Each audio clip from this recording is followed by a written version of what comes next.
السلام علیکم ورحمۃ اللہ وبرکاتہ۔ بسم اللہ الرحمن الرحیم والصلاة والسلام علی خاتم المعصومین وعلی آلہ وصحبہ اجمعین، اما بعد۔ خواتین و حضرات، دورہ قرآن کی نشریات کے ساتھ خلیق الرحمن آپ سے مخاطب ہے۔ پارہ نمبر 18 ہے، سورۃ المؤمنون ہے، آیت نمبر 23 سے 32 تک۔ ان آیات میں بھی نوح علیہ السلام اور آپ کی قوم کی کارگزاری کا ذکر ہے۔ جو لوگ ہمارے اس چینل کو سنتے ہیں، وابستہ ہیں، انہیں وہ جانتے ہیں کہ ہم نے گزشتہ دنوں سورہ ہود کے اندر پارہ نمبر 12 میں نوح علیہ السلام اور ان کی کارگزاری، ان کے قوم کے ساتھ جو ان کی کارگزاری تھی، تفصیل کے ساتھ بیان کی تھی۔ آج بھی نوح علیہ السلام اور ان کی قوم کی سرگزشت ان آیات میں موجود ہے، اس لیے یہاں اختصار کے ساتھ بات ہوگی، تکرار مقصود نہیں ہے واللہ، مقصود صرف اتنی سی بات ہے کہ ان آیات میں کچھ مزید قوم کی عادات، مزاج اور فطرت کا ذکر ہے، اور ان عادات اور مزاج اور فطرت کو ذکر کرنے کا مقصد یہ ہے کہ ہم منکر قوموں کے مزاج اور عادات سے باز آ جائیں، وگرنہ ہمارا حشر بھی وہی ہوگا جو منکر اقوام کا ہوا۔ اللہ تعالیٰ نے مختلف قوموں کے لیے مختلف پیمانے نہیں رکھے، اللہ نے سب کے لیے ایک ہی پیمانہ رکھا ہے۔ سنیے، وَلَقَدْ أَرْسَلْنَا نُوحًا إِلَىٰ قَوْمِهِ، ہم نے اپنے بندے نوح کو اس کی قوم کی طرف بھیجا اور اس نے جا کے وہی پیغام دیا، یا قوم اعبدوا اللہ ما لکم من الہ غیرہ، ایک اللہ کی عبادت پہ اتر آؤ، اس کے علاوہ تم نے کسی کی عبادت نہیں کرنی، اس کے ساتھ کسی کو اس کی ذات میں، صفات میں، اختیارات میں، حقوق میں شریک نہیں ٹھہرانا۔ افلا تتقون، جب اللہ کے سوا کوئی معبود ہے بھی نہیں تو پھر تم اس کی ذات و صفات میں، اختیارات میں، حقوق میں شرک کرتے ہوئے ڈرتے نہیں ہو؟ پھر بھی تم نہیں ڈرتے۔ فقال الملأ الذین کفروا من قومہ، قوم کے سرداروں نے کہا، جو کافر تھے، وہ سردار جو کافر تھے، انہوں نے جواباً کہا، ما ھذا الا بشر مثلکم۔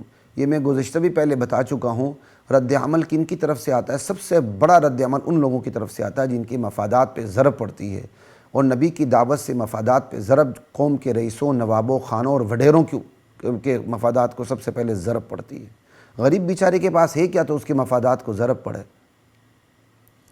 ما ھذا الا بشر مثلکم، ارے بھائی تم تو ہماری طرح ایک انسان ہو۔ آگے دیکھیں، یرید ان یتفضل علیکم، یہ وہ بات ہے جو اس رکوع میں جو سورہ ہود میں ہم نے ذکر کی، ان آیات میں یہ بات موجود نہیں تھی۔ نو، تم ہمارے جیسے ایک انسان ہو، تمہارا یہی مقصد ہے اس دعوت دین سے کہ تم ہم پہ برتری حاصل کرو، بس۔ یرید ان یتفضل علیکم، یہ نو ایک تم جیسا انسان ہے، یعنی قوم کے سرداروں نے اپنے چھوٹوں کو یہ بات سمجھائی، ارے تم جس کے پیچھے جا رہے ہو نا، یہ تم جیسا ایک انسان ہے، بس یہ دین کی دعوت اس لیے دے رہا ہے کہ تم پر اپنی برتری جمائے، اپنی فوقیت ثابت کرے، اپنے آپ کو بڑا بنائے۔ انا للہ و انا الیہ راجعون۔ دین کی دعوت کے کام کرنے والوں پر یہ الزام شروع سے لگتا رہا ہے، انبیاء پہ لگا ہے کہ بھائی تم دین کی دعوت سے کیا چاہتے ہو؟ تم اپنے اقتدار چاہتے ہو، تم اپنی ریاست اور وجاہت چاہتے ہو، تم اپنی واہ چاہتے ہو۔ اور یہی الزام جو انبیاء پہ لگا، آج علماء پر بھی لگتا ہے۔ جب علماء کھل کے بات کرتے ہیں، معاشرے کی کمزور نبض پہ ہاتھ رکھتے ہیں، اور پھر معاشرے کی جو بدعمالی ہیں ان کا پوسٹ مارٹم کرتے ہیں، تو پھر یہ الزام سننے کو ملتا ہے، اور یہ تنخواہ کے لیے کام کر رہے ہیں، اور یہ اپنے دنیا کے مفاد کے لیے کام کر رہے ہیں، اور یہ کر رہے ہیں۔ ابھی اس پر موقع نہیں زیادہ بات کرنے کا، پوری قوم کے حالات کو سامنے رکھیں تو آپ کو ان باتوں کی سمجھ آ جائے گی۔ علماء کے متعلق انہوں نے یہی سمجھا ہے کہ جبریل امین اوپر سے ان کے لیے من و سلوہ لے کر آئے، ان کا کوئی حق نہیں بنتا، جو حق بنتا ہے بس صرف ہمارا بنتا ہے، ہمارا بھی حلال کا نہیں، حرام حلال سارا مکس کر کے یتیموں کے پیٹ کو کاٹ کے اپنے پیٹ کو بھرنا، اور 2 نمبر مال کو 1 نمبر بنا کے بیچنا، اور پھر 10-20 سال بعد ہاتھ میں تسبیح پکڑ لینا، اللہ اللہ کرنا اور حاجی نمازی بن جانا۔ یرید ان یتفضل علیکم، یہ نو تم پر اپنی برتری چاہتا ہے۔ انا للہ و انا الیہ راجعون۔ ولو شاء اللہ لانزل ملائکہ لا الہ الا اللہ۔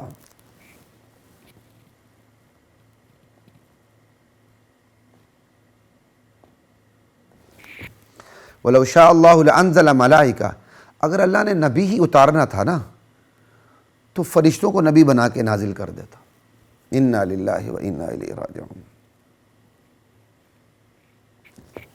مَا سَمِعْنَا بِهَذَا فِي آبَائِنَا الْأَوَّلِينَ، بشر نبی بن جائے، اللہ اکبر۔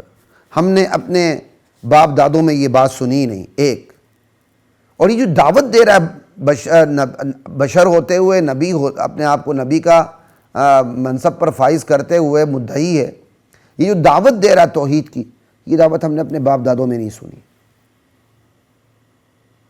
آج بھی یہی دلیل ہے، ساڑھے ماں پیو غلط سن، دین کی دعوت دو، لوگ ماں پیو کو دلیل بنا کے پیش کرتے ہیں۔ یہ دیکھیں، یہ مزاج ہے قوم کا، اسی مزاج کی وجہ سے میں نے ان آیات کا یہاں ذکر کیا۔ ان هو الا رجل به جنہ، یہ نوح بندہ ہے، اس کو جنون لگ گیا، انتظار کرو کچھ وقت تک، شاید افاقہ ہو جائے، جنون ٹھیک ہو جائے، یا یہ مر جائے تو بس اس کی دعوت ختم ہو جائے۔ انا للہ و انا الیہ راجعون۔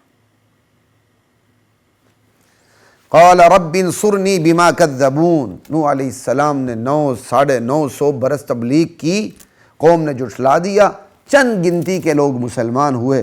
پھر نوح علیہ السلام نے اللہ سے فریاد کی، اے اللہ انہوں نے مسلسل میری تکذیب کی ہے، بس ان کے مقابلے میں تم میری مدد فرما۔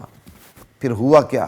فَأَوْحَيْنَا إِلَيْهِ أَنِ اصْنَعِ الْفُلْكَ، پھر ہم نے اپنے بندے نوح علیہ السلام کی پکار سن لی، دعا قبول کر لی، اور حکم جاری کر دیا کہ میرے بندے نوح کشتی بناؤ ہماری نگرانی میں اور ہمارے حکم کے مطابق، بِأَعْيُنِنَا وَوَحْيِنَا فَإِذَا جَاءَ أَمْرُنَا، جب ہمارا عذاب آئے گا، جب ہمارا عذاب آ جائے، حکم آ جائے، حکم عذاب آ جائے، اللہ اکبر، وَفَارَ التَّنُّورُ، اور زمین ابلنے لگے، آسمان برسنے لگے، زمین ابلنے لگے۔ عذاب اسی صورت میں آیا تھا، سمجھ آئی؟ اور جب زمین ابلنے لگے، تنور ابلنے لگے، مراد یہی ہے۔ فَاسْلُكْ فِيهَا مِن كُلٍّ زَوْجَيْنِ اثْنَيْنِ، تو جانوروں میں سے، ہر جانور میں سے ایک جوڑا نر باندھا اپنے کشتی میں سوار کروا لو، اور اپنے گھر والوں کو بھی، ہاں گھر والوں میں سے جن پر خدائی فیصلہ چسپاں ہو چکا ہے کہ یہ عذاب میں گرفتار ہوں گے، وہ کشتی میں نہیں بیٹھ سکیں گے، جس میں نوح علیہ السلام کا بیٹا بھی تھا، بیوی بھی تھی۔ وَلَا تُخَاطِبْنِي فِي الَّذِينَ ظَلَمُوا، ظالموں کے بارے میں ہم مجھ سے بات نہ کرنا، ان کی سفارش نہ کرنا۔ اِنَّهُمْ مُغْرَقُونَ، ان کے بارے میں فیصلہ ہو چکا ہے کہ یہ غرق ہو کے رہیں گے۔ فَإِذَا اسْتَوَيْتَ أَنْتَ وَمَن مَّعَكَ عَلَى الْفُلْكِ فَقُلِ الْحَمْدُ لِلَّهِ، جب تم اور جو تمہارے ساتھ اہل ایمان ہیں کشتی پر بیٹھ جائیں، اچھی طرح سے بیٹھ جاؤ، تو فَقُلِ الْحَمْدُ لِلَّهِ، تو پھر یہ دعا کرو اللہ سے، کہنا الحمدللہ، یا اللہ تیرا شکر ہے، یا اللہ ساری تعریفیں تجھی کو جچتی ہیں، تو ہی شکر کے لائق ہے، تو ہی تعریف کیے جانے کے لائق ہے۔ الذی نجانا من القوم الظالمین، تمام تعریفیں تجھ اللہ ہی کو جچتی ہیں، وہ اللہ جس نے ہمیں ظالم قوم سے نجات دی۔ اور میرے بندے نوح یہ بھی دعا کرنا کشتی میں بیٹھ کر، رب انزلنی منزلا مبارکا، اے اللہ جہاں ہمیں اتار خیر و برکت کے ساتھ اتار، وقت بھی خیر و برکت کا ہو، جگہ بھی خیر و برکت کی ہو۔ بندہ جب ایک جگہ سے چلتا ہے دوسری جگہ آتا ہے، تو جہاں آتا ہے وہی خیر و برکت کی جگہ نہ ہو تو بندہ کہیں کا نہیں رہتا۔ کہ میرے بندے نوح یہ بھی دعا کرنا، یا اللہ ہمیں اس کشتی سے جس زمین پہ اتارنا ہے خیر و برکت کے ساتھ اتار دینا، اور تو سب سے بہتر اتارنے والا ہے، وَأَنْتَ خَيْرُ الْمُنزِلِينَ إِنَّ فِي ذَلِكَ لَآيَاتٍ، نوح علیہ السلام کے اس واقعے میں ہماری قدرت کی نشانیاں موجود ہیں جو ہم تک آنے کا پتہ دیتی ہیں اور عبرت دیتی ہیں کہ کس طرح بچنا ہے، کس طرح نافرمان قوموں کی عادات اور مزاج اور اطوار اور ان کی فطرت سے پناہ مانگنی ہے۔ وَإِن كُنَّا لَمُبْتَلِينَ، ہمیں تو آزمانا تھا، ہم نے نوح علیہ السلام کی قوم کو آزما لیا، ہمارا ایک کو آزماتے ہیں۔ ثُمَّ أَنشَأْنَا مِن بَعْدِهِمْ قَرْنًا آخَرِينَ، پھر ہم نے قوم نوح کو غرق کر کے ایک اور امت کھڑی کر دی۔ فَأَرْسَلْنَا فِيهِمْ رَسُولًا مِّنْهُمْ، پھر ہم نے ان میں بھی رسول بھیجا انہی میں سے، اور پیغام بھی وہی بھیجا جو ہم نے اپنے بندے نوح کو بھیجا تھا کہ اعبدوا اللہ، کہ جا کے قوم کو سمجھاؤ ایک اللہ کی عبادت کرنی ہے، اس کے سوا کوئی تمہارا الہ، معبود، حاجت روا، مشکل کشا، تقدیر کا مالک کوئی بھی نہیں۔ جب اللہ کے سوا کوئی الہ نہیں تو اللہ کے ساتھ دوسروں کو شریک ٹھہراتے ہوئے پھر بھی تم نہیں ڈرتے؟ لا الہ الا اللہ۔ یہ انتہائی اختصار کے ساتھ خواتین و حضرات یہاں نوح علیہ السلام کی قوم کا ایک بار پھر ذکر آ گیا۔ یہ آیات تھی سورہ مومنون کی 23 تا 32۔ اب ہم آگے چلتے ہیں، سورہ مومنون کی آیات ہیں 93 تا 158۔ اللہ اکبر، یہ بڑی عجیب قسم کی آیات ہیں، غور سے سنیے۔ قرآن ہم پڑھتے رہتے ہیں لیکن جب بندہ مطالعے کے لیے چند آیات کو فوکس کر لیتا ہے نا تو ہل جاتا ہے۔ بعض آیات کے نا مضامین کو پڑھ کے حیران ہو جاتا ہے۔ ابھی جو آیات آپ کے سامنے بیان ہونے لگی ہیں، قُل رَبِّ إِمَّا تُرِيَنِّي مَا يُوعَدُونَ سے سورت کے آخر تک چند آیات ہیں 94 سے 118۔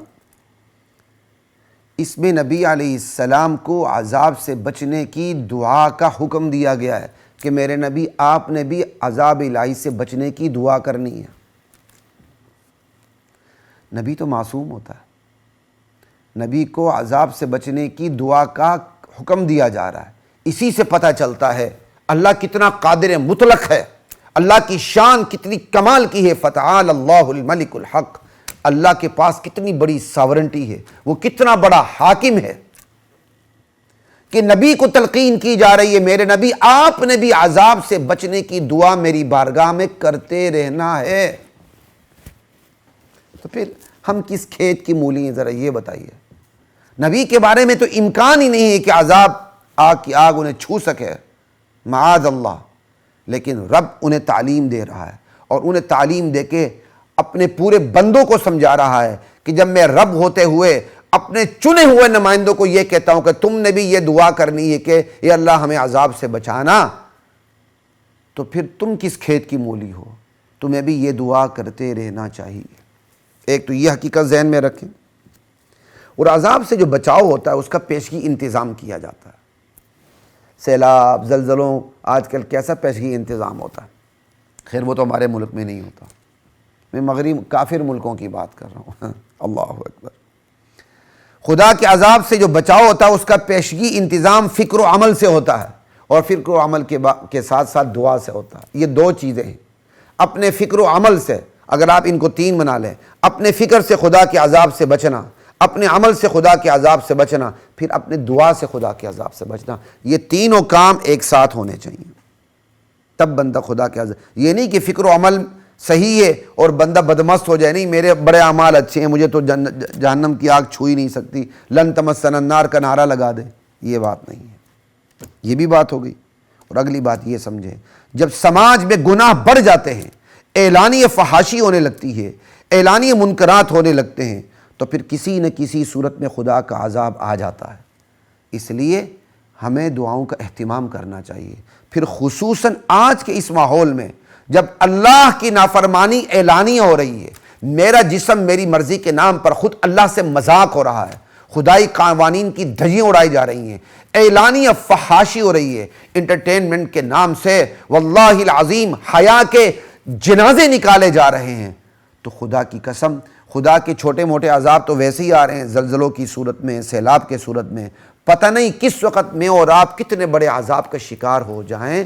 تو میرا اور آپ کا فرض بنتا ہے کہ اس خصوصاً اس ماحول کے اندر، جس ماحول میں ہم اس وقت جی رہے ہیں اور جس ماحول کے متعلق آج سے 10-20 سال پہلے ہم خواب میں بھی نہیں سوچ سکتے تھے کہ ہمارے ماحول میں اس تیزی سے الٹی تبدیلی آ جائے گی، تو ہمیں ضرورت ہے اس پرفتن ماحول میں اللہ سے دعا کرنا، یا اللہ ہمیں عذاب سے بچا لینا۔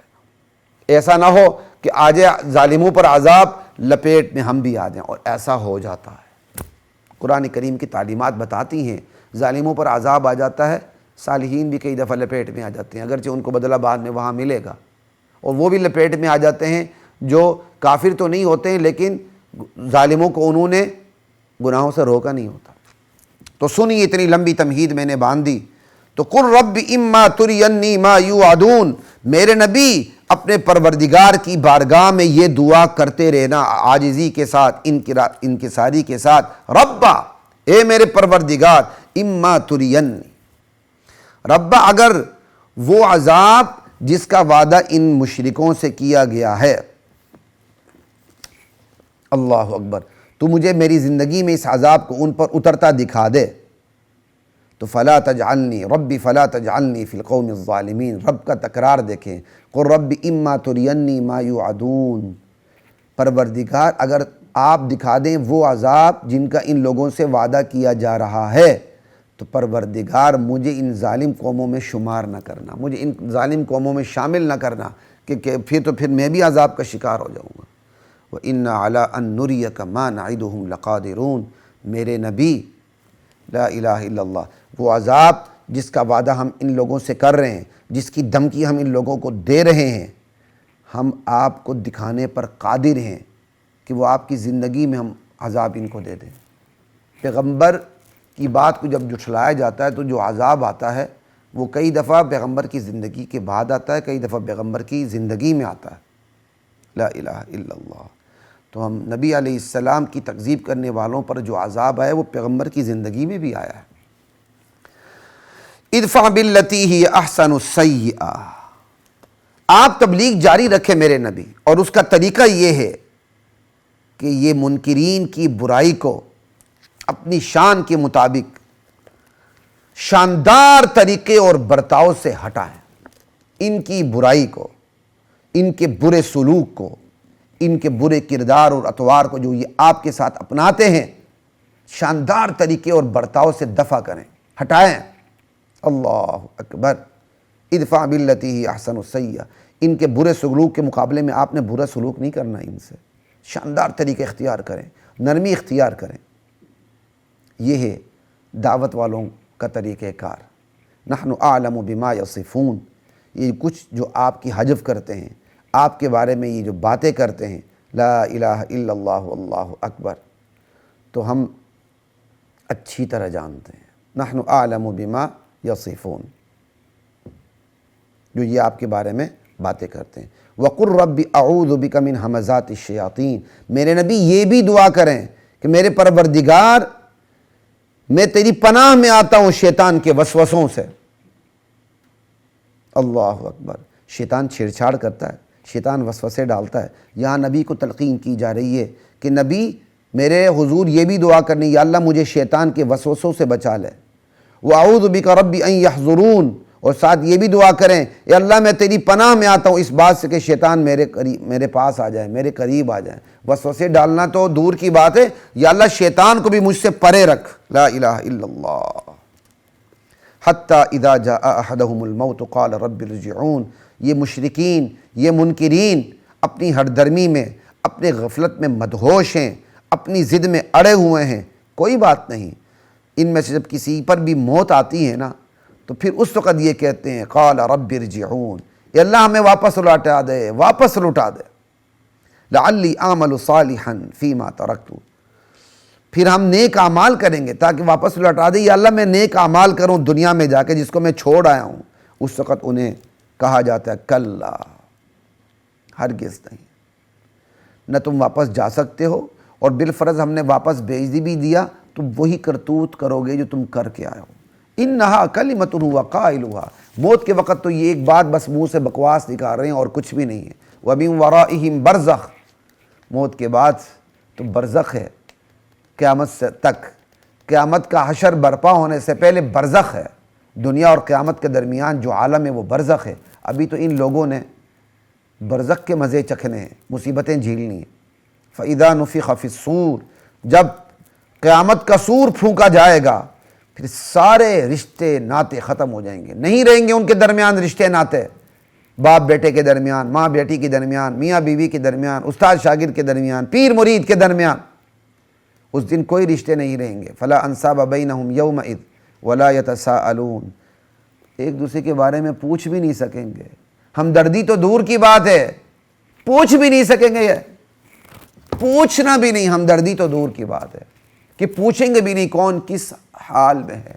ولا یسأل حمیم حمیم فمن ثقلت موازینہ، اس دن جس کے نیکیوں کے پلے بھاری ہوں گے فاولئک هم المفلحون، وہی کامیاب ہوں گے۔ ومن خفت موازینہ، اور جن کی نیکیوں کے پلے ہلکے ہوں گے فَأُولَٰئِكَ الَّذِينَ خَسِرُوا أَنفُسَهُمْ، یہی وہ لوگ ہوں گے جنہوں نے اپنی جانوں کو خسارے میں رکھا ہوگا، فی جہنم خالدون، اور یہ ہمیشہ کے لیے جہنم میں رہیں گے، تلفح وجوہہم النار، آگ ان کے چہروں کو جھلسا کے رکھ دے گی، تلفح وجوہہم النار وہم فیہا کالحون، اور یہ اس وقت چہرے جلس جانے کی وجہ سے بد شکل ہو گئے ہوں گے۔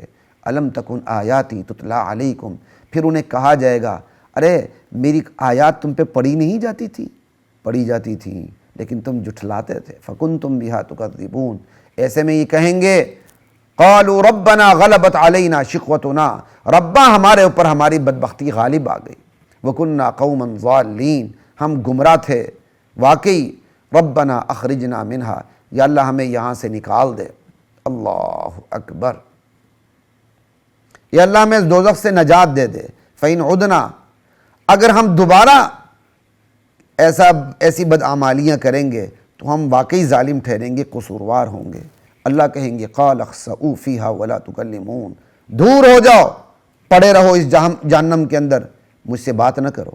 انہ کان فریق من عبادی یقولون ربنا آمنا فاغفر لنا وارحمنا وانت خیر الراحمین فاتخذتموہم سخریا، تم وہی لوگ تو ہو جب میرے بندوں میں سے کچھ لوگ جب مجھے پکارتے تھے کہ ربنا، اے ہمارے پروردگار، آمنا، ہم ایمان لے آئے، فاغفر لنا، ہماری بخشش فرما، ورحمنا، ہم پر رحم کا، ترس کھا، وانت خیر الراحمین، تو سب سے بہتر رحم کھانے والا، ترس کھانے والا ہے، تو تم ایسے لوگوں کو مذاق بنا لیتے تھے۔